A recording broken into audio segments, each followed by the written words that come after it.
Hello everyone and welcome to my Bunker Guardian and PvP introduction video. This video also contains a full game with commentary from a Bunker Guardian perspective. If you are new to PvP, then don't worry, I will explain it to you roughly. And if you're only here for the Bunker Guardian gameplay, then skip ahead, I will put a link in the video. Well, how do I get into PvP? Well, at the top left here you have your PvP tab, where you have your home, reward tracks, game browser, and custom arenas. But right now, just focus on home. We enter the PvP lobby, which is called Heart of the Mist, and this is where you set up your PvP traits, gear, and you have, since the last patch, you have to be here to queue up for arenas. So now you're into Heart of the Mist, and I'm going to try to go somewhere else with a little less people. Okay, here we go. So basically, the first thing you need to know is that your PvE gear and your PvP gear are completely separated. Your PvE gear, the things you have equipped here, does not matter at all when you enter PvP. So at the top here, you have this helmet, your PvP build, where you go in and this is, you pick your weapons, both sets, runes, sigils. You have access to pretty much everything. A few of them you have to buy for some reason, but you have access to them. You don't have to buy the runes yourself. And the only thing that really matters in PvP is your amulet. You just pick one here, based on what build you want to run. And on the left here you have your traits. Those are also separated from your PvE ones, so you have to set them up in PvP before you start playing. Also, the main game mode in PvP is called Conquest, which consists of 3 points where you have to stand on to capture them, and when your team has the capture point, your team's score will tick up by 1 each second. The other thing that gives points are kills. Every time you kill someone, you get 5 points for your team, and they have to wait 15 seconds and then respawn and run back, so you can capture a point easier. The first team to 500 points wins the match. Okay, so what is a Bunker Guardian? Some of you may think right now that a Bunker Guardian is a person who will stay on a point forever and never ever die, no matter what. This is incorrect. The main role of a Bunker Guardian is to be a team support. You help your team by providing protection, stability, condition cleanse, blinds, and blocks. This means you will always be with your team on the midpoint of the map at the start of each game. Then, depending on your team composition, decide what to do after that. Generally, you don't want to stay on the midpoint alone for no reason, but you want to follow your team around and support them. And even better if you have a real bunker in the team, like Necromancer, Elementalist, Melee Ranger, Turret Engineer, any of those real bunkers that can actually kill people on this one. Whereas you want to support your team, and sometimes you want to stay on the point to hold it while your team is surviving. So let's get into the build. How to build a Bunker Guardian. Let's start with your weapon sets. Your main weapon that you always want to have, in my opinion of course, is you want a staff. And on your secondary set you want a mace and a focus. Sometimes you want to swap out your focus for a shield, if for example the enemy team is heavy on ranged, rangers, power necromancers, and so on. You can use the projectile block on your shield 5 to save your team on the point. For sigils on your weapons, you want to have energy sigils on both of your weapons. For obvious reasons, you want dodges. Dodging is incredibly overpowered in this game in general, and having more dodges just makes it easier. And also, there are more reasons that I will go into later when I go through the traits. I've been trying around on the second sigil on my weapons and decided that sigil of renewal is very good for how I play the Bunker Guardian, since it provides a heal on weapon swap. For the runes, you want to use Rune of the Soldier, because more or less this helps your team the most. Bunker Guardian is not a selfish build, like, I don't know, maybe using Melandra runes to survive better yourself, but if your team dies, that doesn't matter at all. So you want to have this so your shouts remove conditions from your allies. You will be using 2 or 3 shouts, but I'll go into that later. For your amulet, you want to go with a cleric's amulet pretty much every single time, because it provides healing and you have enough survivability anyway if you're playing correctly. And then I will go into the traits. The traits are 0, 1, 6, 6, 1. In Radiance, you want 1 point for the blind when you activate your Virtue of Justice, which is your F1 key normally. Just generally 1 point for an AoE blind, which is incredibly powerful. And then you have 6 points in Valor. Well, it's pretty self-explanatory if you play a Guardian, but if you don't, I will explain it. At your tier 3 traits, you want Altruistic Healing, because every time you apply a boon to yourself or your allies, it will heal you. And with that means every shout, every virtue, your empower on your staff, your symbol of swiftness, and so on. This combined with your cleric's amulet gives you some incredible team support and will help your team stay alive. Also, for 5 points in Valor, you get Might every time you block.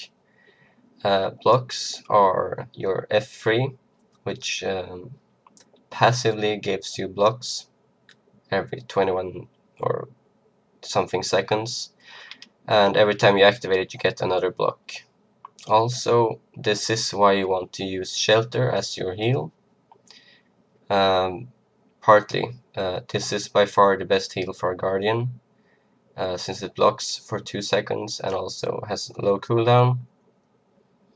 Other options would maybe be Signet of Resolve, because the heal is bigger and it has some passive condition cleanse, but it's not needed and it has a longer cooldown.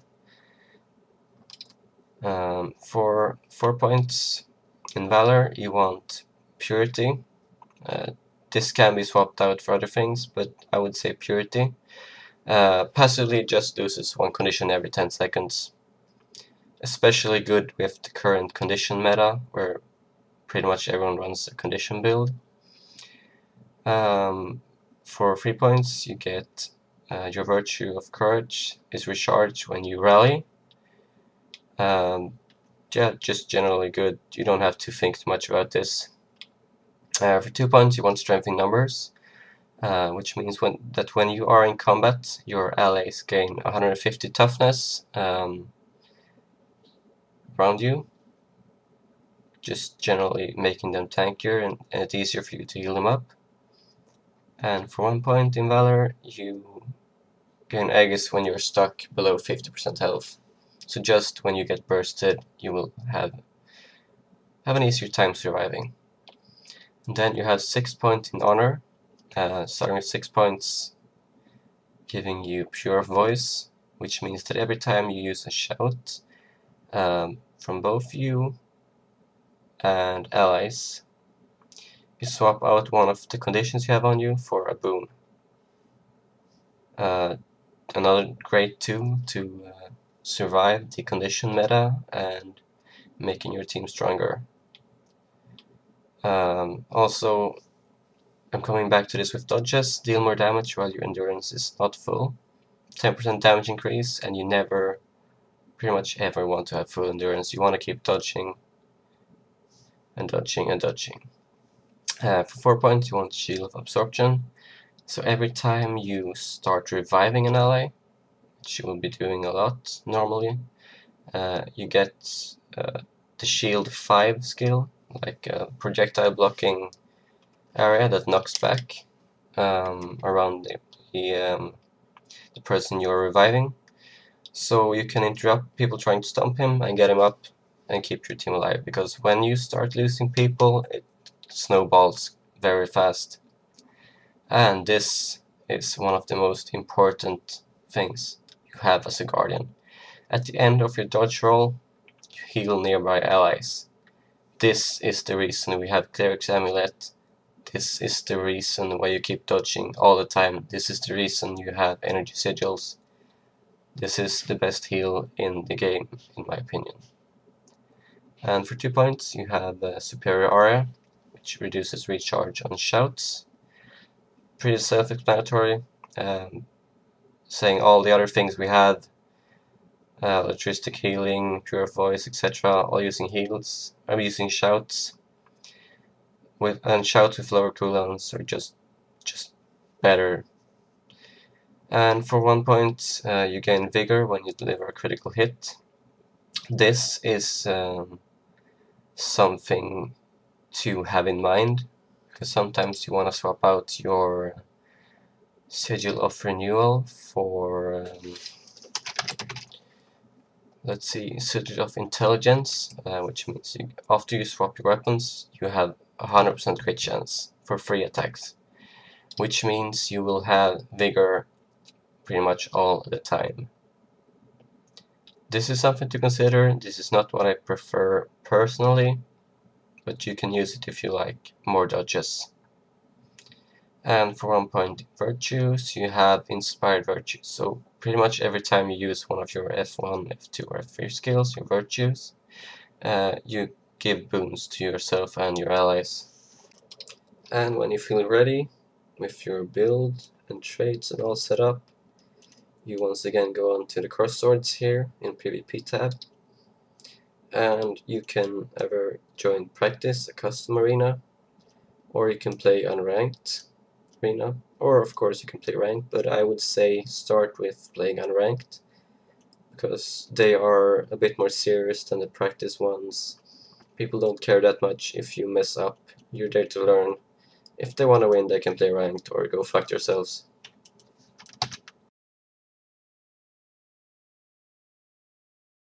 So let's get into the game. In this game we have on my team a Bunker Guardian, a Melee Ranger, aka Bunker Ranger, a Engineer, Non-Bunker, Decap, Roam Engineer, a Hambo Warrior, and a, I would assume, Shatter Mesmer. And on the other team they have a Ranger, which I'm gonna assume is a Longbow Ranger.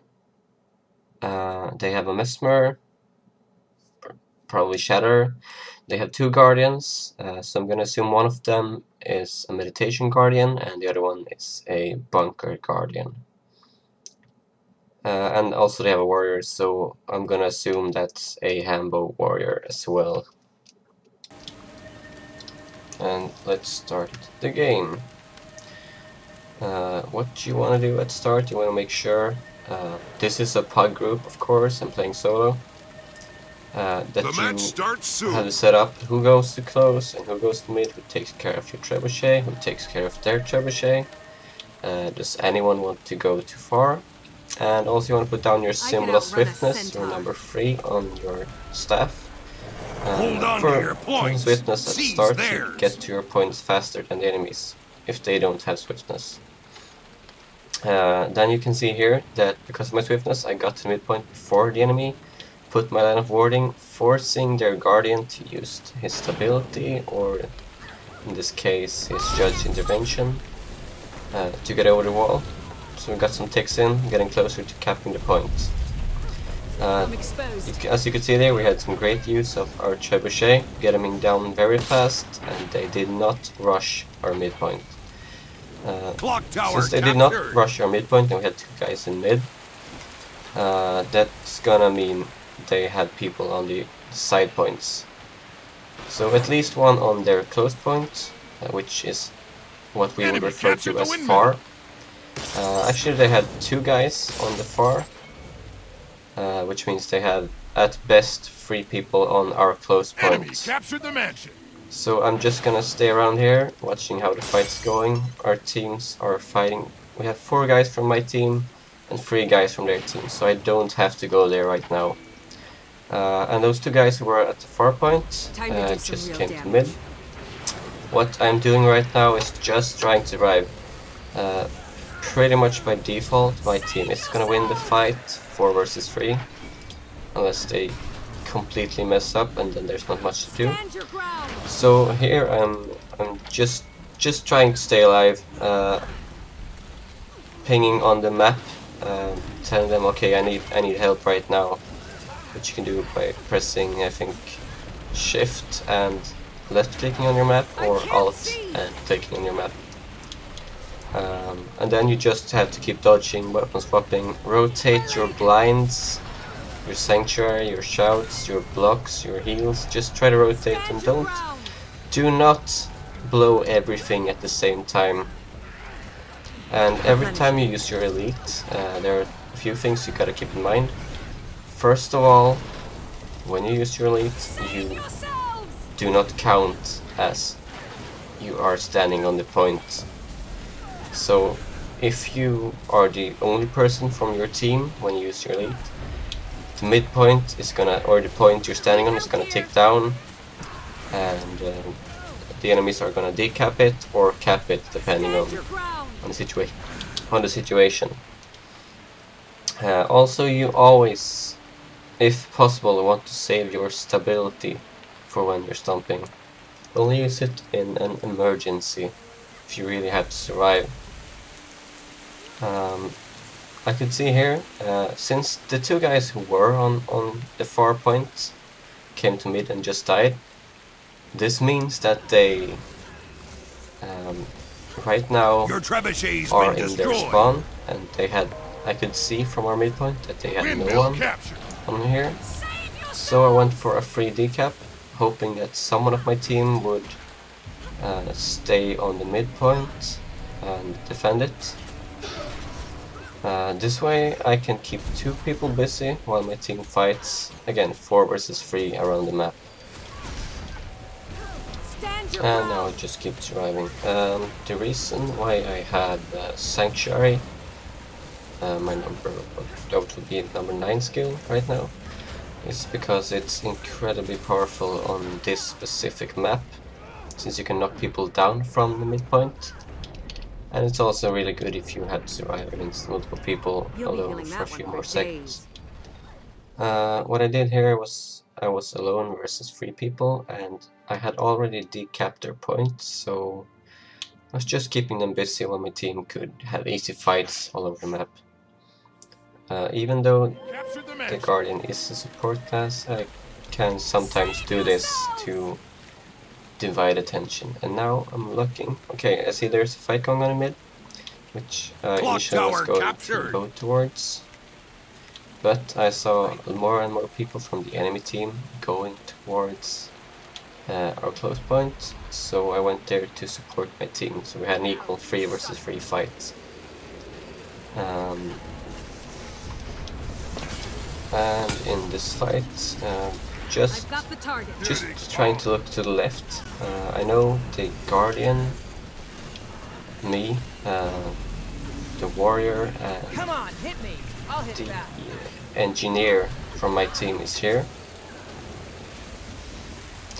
So I'm just trying to look on the party screen to the left. I'm watching if they have stability, if they have enough health. Do I have to blow my cooldowns to keep them alive? Do I have to blow my cooldowns to keep myself alive?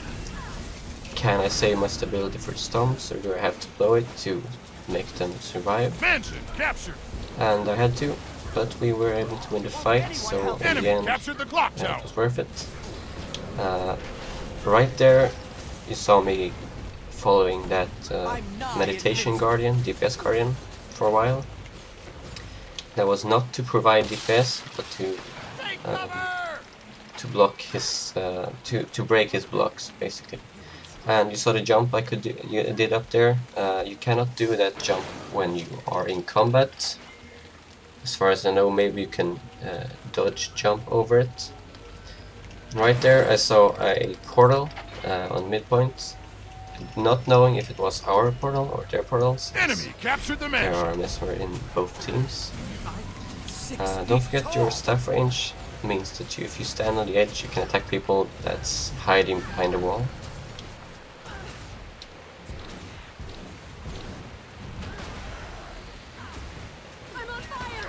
Clock And then tower you just try to stand on the points and make sure they don't cap it and they don't kill you from range. Since the warrior is a lot stronger than me in a 1 vs 1 situation, I feel comfortable leaving the point if he's just fighting one person.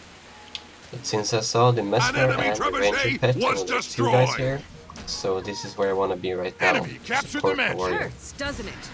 Here I get knocked down, having to get up before they dig into point. I use my block to get the last part of the walking. Also using dodges, because when you dodge you run or you move at the speed like you do out of combat with swiftness. But even if you're in combat, your dodges makes you move quick enough so you could get at the point before they would be captured. the windmill. Always when you are in those states, try to save your number 2 skill, your knockback, until the end of someone stomping you, and if they don't have stability. The longer you can stay on the point, while it's still yours, of course, the better. A mistake our ranger did there was coming to the point after I died. So there's no point going in alone. It's multiple people, unless you already have the points. So just run away, then get back. So right here I'm looking, okay, where is my team? My team is spread around. The engineer and Mesmer just came to the midpoint, so that's where I'm going to support them. Our close point was fine. The warrior was there and there was no one fighting him. Once again, there is a Mesmer portal in the middle. I'm gonna assume this is ours this time, but you never know. So we capped the midpoint. We finally got the lead, by the way. We had a very bad start point-wise, but we got it back from good rotations and always outnumbering our enemies, and also my ability to survive against multiple people, so my team can have an easier time. So then I look around, okay, what's happening right now? Okay, our close points where they are fighting, but we have more people than they do, so I should just stay on the midpoint. I messed up and got knocked out because I was trying to film the video and show, okay, look here, we had more people, I should stay in the middle. So right now I'm just trying to survive multiple people once again, even though we don't have the point. I don't want them to cap it. I pinged on the map to tell my team, okay, I need support in mid right now, and just keep dodging, keep rotating your AoE blind on your F1, using stability to free cast my sanctuary, even using my elite to survive a bit more than I should have normally, just to not let them cap the midpoint, because it's very hard to get it back if they do. So I'll just stick around here until my team comes, or if I die. But I have wasted the time of, I think, 3 or even 4 people on the enemy team for a good 30 seconds or so, which means the Mesmer on my team could take the far point for free, and my team could defend the close point without any issues. So once again, it's a sacrifice for a greater good. I helped my team, I took care of multiple people, so that they could freely win the other fights around the map. And then we have a lead, 444 something against 300, which just means we have to keep 1 point to win, more or less. There's like no possibility that they win unless they cap all 3 points right now. But since it's a unranked game with pugs, I'm just gonna run to the far point and just have one last fight, since it doesn't really matter what we do because we're gonna win anyway. You just keep dodging, keep rotating, never use all your blocks and blinds and dodges at the same time. You wanna make sure you try to dodge the big skills of the enemies, like for example a Mesmer will always, pretty much always, use his all his burst at the beginning of a fight. So if you see a Mesmer approaching you from afar and then he stealths up, then be ready to dodge or block, because otherwise you're gonna go down quickly. Without your well, you don't have a lot of health or toughness. You have a cleric's amulet, so you heal up and you mitigate the damage and then heal up. You avoid their burst by dodging or blocking, and then you heal up and survive over time. And that was it for my Bunker Guardian commentary this time. I hope you enjoyed it.